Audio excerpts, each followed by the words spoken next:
They thought the world would be silent, that with stealth planes, precision missiles and propaganda on the screen, they could once again bring down the country they hated. But this time they were very wrong. From the skies of Tehran to the heart of Tel Aviv, from the burning ruins of oil refineries to hidden nuclear banks, one thing became clear: this was no longer about who was stronger, but who was better prepared to survive. Israel started the 12-day war and was full of confidence. Sure, it could break Iran's backbone in a matter of nights. But what happened was the opposite. They not only failed to destroy it, but instead strengthened the enemy they had always scorned. And this is the full story, not from the propaganda version, but from the rarely revealed side of the collapse of the strategy of economic collapse, and how a nation they considered weak actually stood firm when others began to collapse.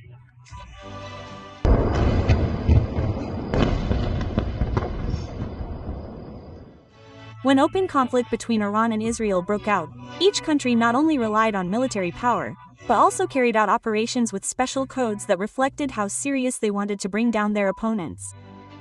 Israel called its mission Operation Rising Lion, while Iran responded with Operation True Promise. The question is, between these two operations, who is superior in terms of the scale of destruction and losses?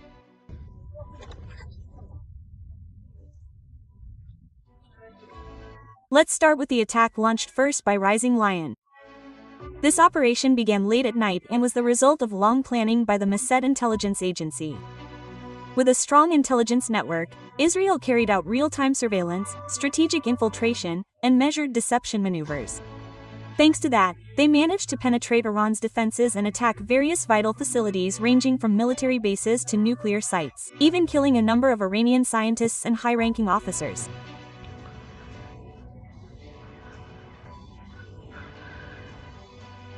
This success was supported by Israeli secret agents who had already been inside Iranian territory. Their task was to disable radar and communication networks with small drones while diverting Iran's defense focus to the western region. On the other hand, Israel deployed around 200 fighter jets. The majority were F-35 carrying long-range ammunition to hit more than 100 military and nuclear facilities, including a number of important commands.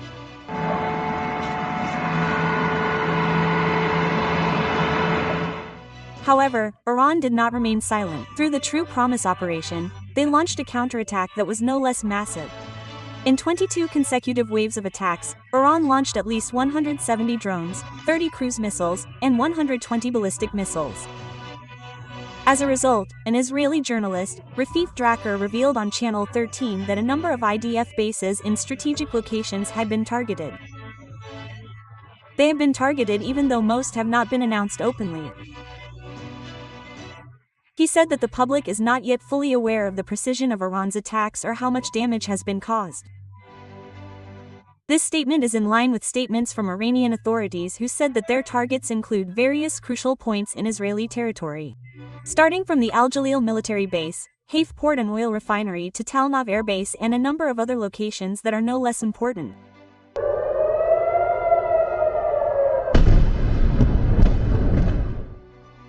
Despite all its military maneuvers, Israel actually has very high hopes for Operation Rising Lion. Hopes that for some people sound almost impossible. Through this operation, Israel hopes to shake the roots of the power of the Islamic Republic of Iran with the assumption that a wave of deadly attacks will trigger public anger in Tehran. The target is clearly to create civil unrest large enough to bring down the government. Even Israeli Prime Minister Benjamin Netanyahu openly voiced propaganda. He openly called on the Iranian people to rise up and overthrow their own leader.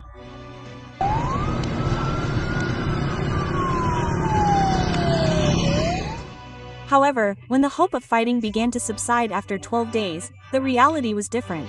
The Iranian regime remained standing tall and unshaken. Instead of creating chaos, the Israeli attack sparked a wave of national solidarity. From big cities to remote areas, Iranians united in supporting their government. It was not a collapse that occurred, but rather a strengthening of legitimacy in the eyes of the people.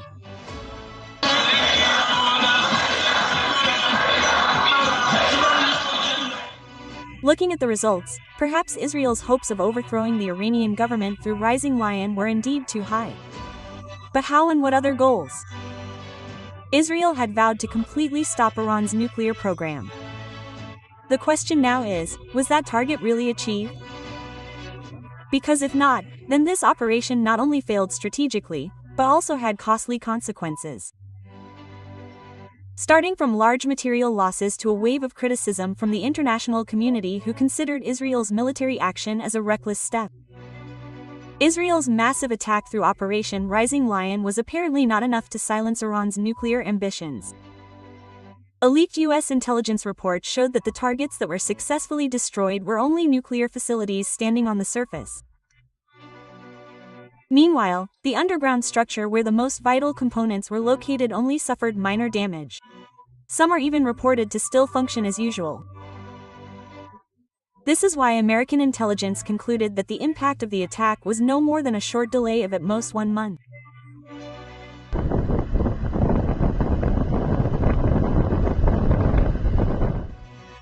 From here it is clear that Netanyahu lost his move in his game with Trump. When President Trump managed to create momentum to persuade Iran and the United States to start a dialogue, Netanyahu actually came to cut the way. He was full of confidence that Israel's military power could destroy Iran's nuclear program to its roots so that Washington would not need to lift any sanctions. But the reality is different because the attack failed completely. Now it is Trump's turn to rethink his strategy so that Iran is willing to return to the negotiating table.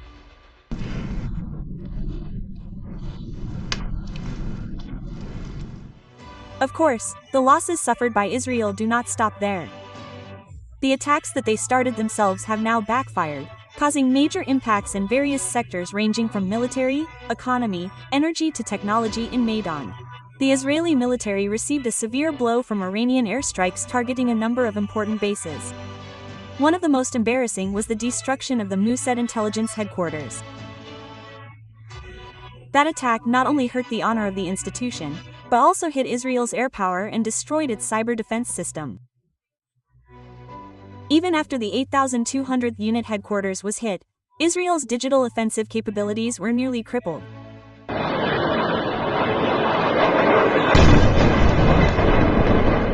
Israel's suffering continued in the energy sector. Their oil refinery in Haifa was hit by a massive explosion from an Iranian missile, burning out vital fuel reserves. Shortly afterward, another hit the double-district backbone of the national energy grid, disrupting distribution across the region. The resulting rolling blackouts hit several regions, causing serious disruption to economic activity. On the other hand, Intel's $10 billion factory in Kiryat Gai was also hit by ballistic missiles. Production was halted and more than 60% of technology exports from the facility were immediately halted.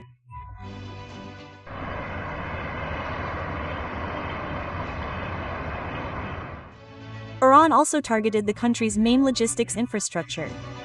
The Haifa port and Ben Gurion airport were badly damaged after being hit by missiles, forcing the suspension of all imports and exports.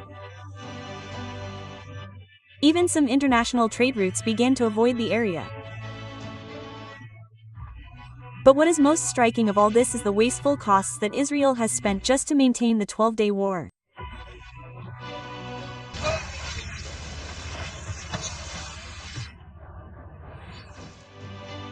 In the first week alone, the Israeli government is recorded to have spent at least $5 billion to finance the attack on Iran.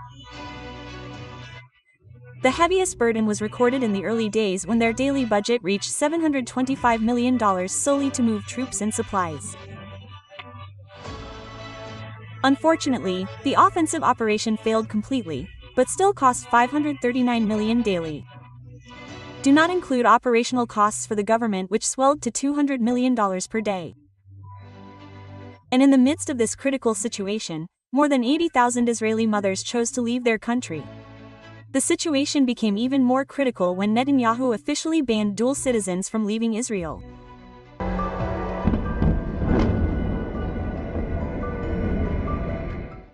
What happened was the opposite. It was not Iran that weakened, but they were the ones who came out as the party that benefited the most from this 12-day war.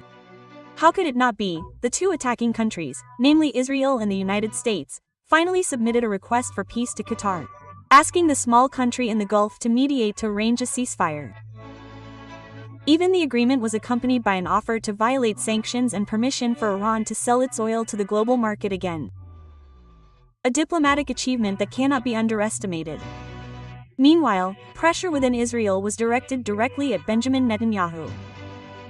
The court again urged him to immediately attend the trial of the same corruption case that overshadowed his political career. The threat of prison was again real in front of him.